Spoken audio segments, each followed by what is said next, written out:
मैं डॉक्टर संतोष कुमार उपाध्याय अभिनव भारत एकेडमी में आपके समक्ष एक बार पुनः उपस्थित हूँ। आज मैं द्वितीय विश्व युद्ध के उपरांत निशस्त्रीकरण के जो प्रयास किए गए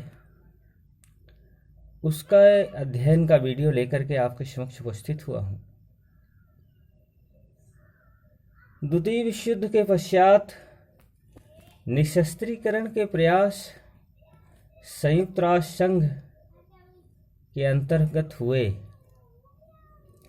देश महाशक्तिशाली साम्यवादी व गैर साम्यवादी शक्तियों के दृष्टिकोण में विरोधाभास दिखाई देता है।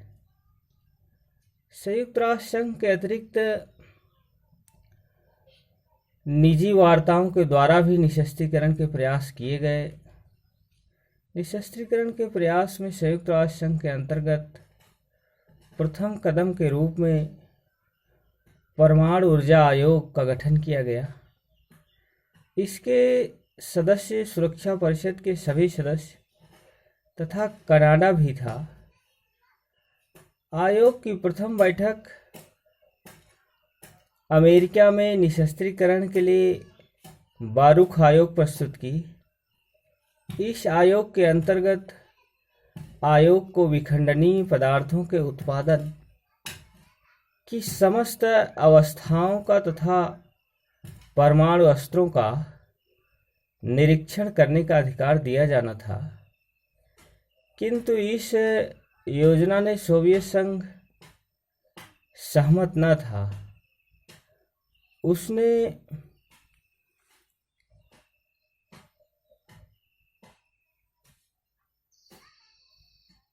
उन्नीस में एक परमाणु नियंत्रण प्रणाली के शर्त के सिद्धांत की बात कही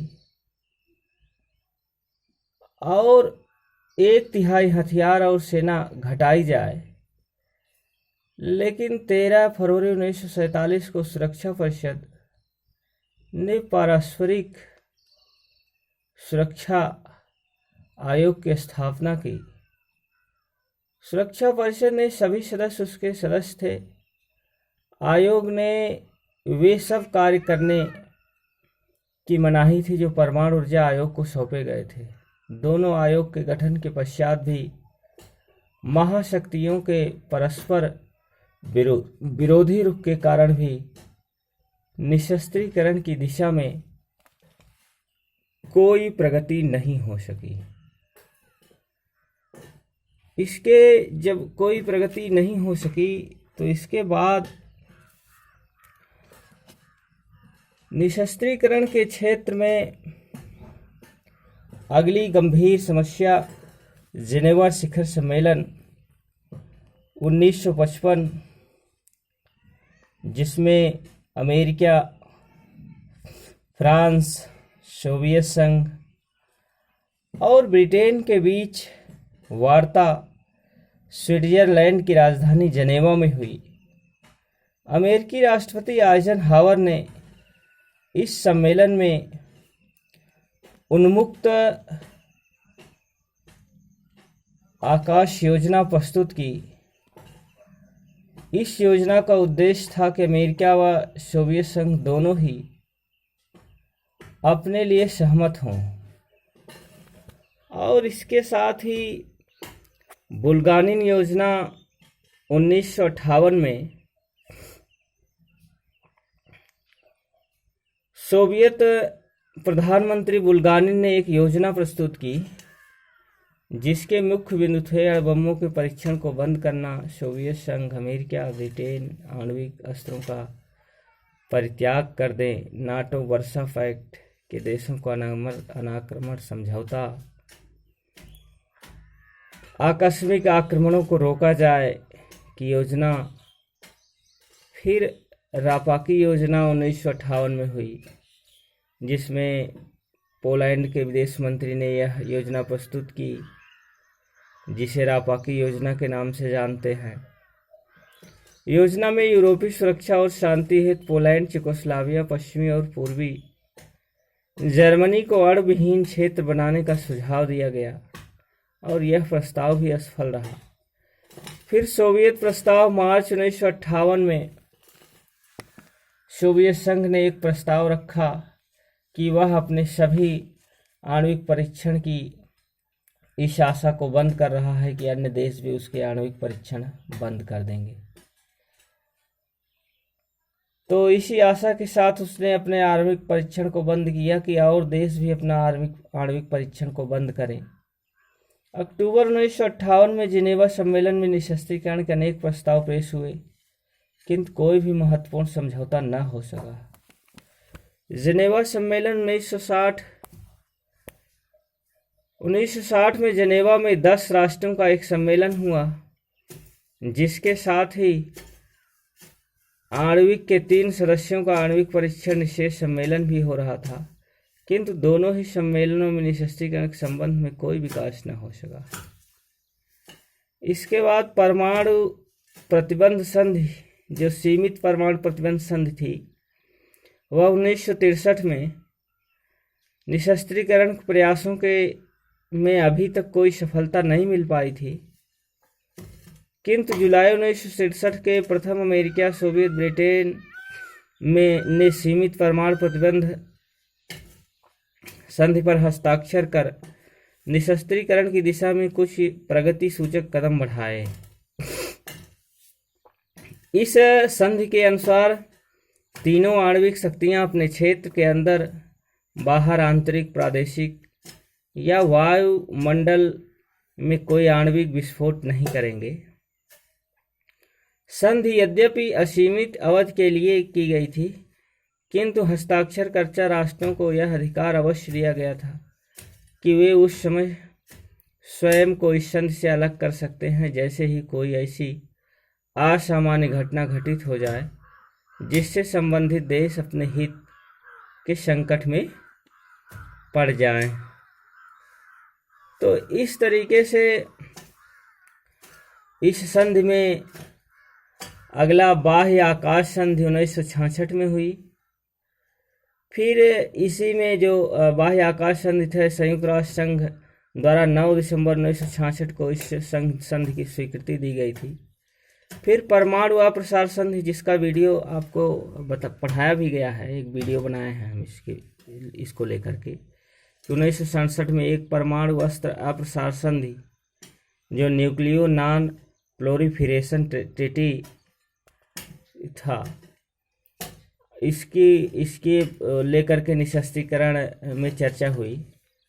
फिर अगला न्यूक्लियर मुक्ति समुद्र तल संधि 1971 में 3 परमाणु शक्ति संपन्न राष्ट्र अमेरिका, ब्रिटेन, सोवियत संघ सहित 64 अन्य देशों के न्यूक्लियर युक्त समुद्र तल संधि पर हस्ताक्षर किए और इसको संयुक्त राष्ट्र महासभा ने दिसंबर 1970 में स्वीकृति दी थी।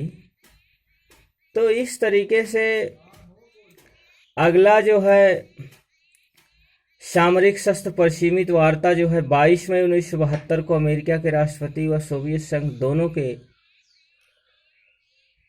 मॉस्को के ऐतिहासिक परमाणु परीक्षण संपन्न संधि हुई और इसी क्षेत्र में इसके लिए आणविक आयुध प्रशमन संधि भी शुरू हुई। सोवियत संघ और अमेरिका के बीच 27 जून से 3 जुलाई 1974 को 10 वर्षीय आणविक आयुध समझौता हुआ, जिसमें दोनों देशों द्वारा 150 किलो टन से अधिक भूमिगत आणविक परीक्षणों को रोकने और प्रक्षेपार्थों पर नई सीमा लगाने का निश्चय प्रकट किया गया। फिर अगला हुआ संयुक्त राष्ट्र निशस्त्रीकरण सम्मेलन 1978 में संयुक्त राष्ट्र संघ की महासभा व अधिवेशन निशस्त्रीकरण पर विचार करने के लिए विशेष रूप से प्रारंभ हुआ और 20 देशों के राज्याध्यक्ष व या शासनाध्यक्ष इस सम्मेलन में उपस्थित हुए और महासचिव कुर्ट वाल्डहीम के द्वारा यदि अस्तों पर खर्च होने वाले प्रत्येक अरब में से 10 लाख डॉलर भी निशस्त्रीकरण के खर्च किए जाए तो सामान्य जनता का जीवन खुशहाल हो सकता है। और SALT II समझौता भी हुआ निशस्त्रीकरण के लिए 1979 में। और SALT II समझौते के बाद जो है अगला कदम जो है यहाँ पर निशस्त्रीकरण के क्षेत्र में 1981 में राष्ट्रपति ब्रेजनेव ने भी निशस्त्रीकरण के संबंध में एक योजना प्रस्तुत की, जिसमें कहा कि सीमित अस्त्र पर सीमित संधि की बात कही। नई पनडुब्बियों को फैलाव को सीमित क्षेत्र की बात भी उन्होंने इसमें दोहराई। जब तक कोई समझौता न हो जाए तब तक यूरोप से संबंधित मध्यम दूरी के परमाणु प्रक्षेत्र फैलाव को रोक लेना चाहिए और सभी राष्ट्रों को परमाणु युद्ध की भविष्य तथा इसके मानवता पर पड़ने वाले विनाशकारी प्रभाव की जानकारी भी दी जानी चाहिए। तो इस तरीके से ब्रेजनेव के प्रस्ताव को अमेरिका द्वारा प्रचार कार्य बताया गया और उसके बाद सोवियत इरादों के प्रति भी इन्होंने अपनी बात कही और ब्रेजनेव को नवंबर 1981 में अपना प्रस्ताव पेश किया, जिसमें यह सोवियत संघ SS-20 SS-5 प्रक्षेपास्त्रों को विखंडित कर दे तो अमेरिका अपनी पारिंग 2 और अन्य प्रक्षेपास्त्रों की तैनाती को खत्म करने के लिए तैयार होगा।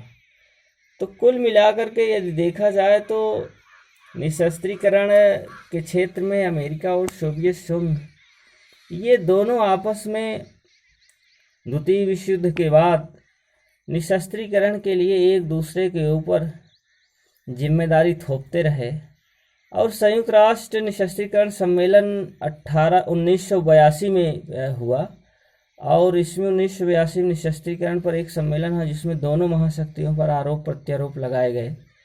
अधिवेशन में सबसे महत्वपूर्ण बात जो महासभा के अंतर्गत उभर करके आई वह ये कि विश्व का जनमत परमाणु अस्त्रों पर ठीक से रोक लगाने तथा अरबों तथा इतना धन खर्च करने और अस्त्रों की होड़ समाप्त करने के लिए प्रबल होता जा रहा है। लेकिन यह भी स्पष्ट हो गया कि दोनों महाशक्तियां जो इतनी वार्ताएं निशस्त्रीकरण के संबंध में कर रही हैं वही उनके मार्ग में बड़ी बाधा भी है। तो इस कारण से ये कहा जा सकता है कि दोनों ही किसी एक निष्कर्ष पर सहमत नहीं हुए, न तो संयुक्त राज्य अमेरिका और न ही सोवियत संघ रूस। तो इस तरीके से निशस्त्रीकरण और अस्त्र शस्त्रों की ये जो दौड़ है वह द्वितीय विश्व युद्ध के बाद से देखा जाए तो आज तक 1945 में संयुक्त राष्ट्र संघ की स्थापना हुई और 24 अक्टूबर 1945 में संयुक्त राष्ट्र संघ की स्थापना के बाद से लेकर के आज तक 2020 तक यदि देखा जाए तो पहले शुरुआत में तो सोवियत संघ और संयुक्त राज्य अमेरिका ही इस अस्त्र शस्त्र की प्रतिस्पर्धा में बड़ी तेजी से कार्यरत थे। लेकिन अब दुनिया के देश अभी देखिए 2020-19 में जो है उत्तर कोरिया के इस निशस्त्रीकरण अस्त्र शस्त्रों की जो प्रतिस्पर्धा है उसकी होड़ के कारण ही अमेरिका और किम जोंग में इस तरीके से जो है राजनीतिक उठापटक जारी रही, तनातनी भी रही, कभी युद्ध की संभावना भी बनती रही। तो कहने का अभिप्राय मेरे यह है कि द्वितीय विश्व युद्ध के उपरांत से लेकर के आज तक दुनिया के देश ईरान, इराक, उत्तर कोरिया, भारत भी 1974 में तमाम देश जो है, पाकिस्तान देखा जाए तो वैश्विक स्तर पर दुनिया के सभी देश जो है इस निशस्त्रीकरण को ताक पर रखकर अस्त्र शस्त्रों की जो प्रतिस्पर्धा है, होड़ है, उसमें सभी सम्मिलित रहे हैं। किसी को यह नहीं कहा जा सकता कि वह निशस्त्रीकरण के लिए पूरी तरीके से प्रतिबद्ध है। वह संयुक्त राष्ट्र संघ के निशस्त्रीकरण के जो संविदा है उसका निश्चित रूप से देखा जाए तो अभी तक खुला उल्लंघन हो रहा है और यह संयुक्त राष्ट्र संघ की आंशिक असफलता भी कही जा सकती है।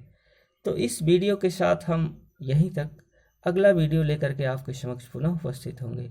धन्यवाद।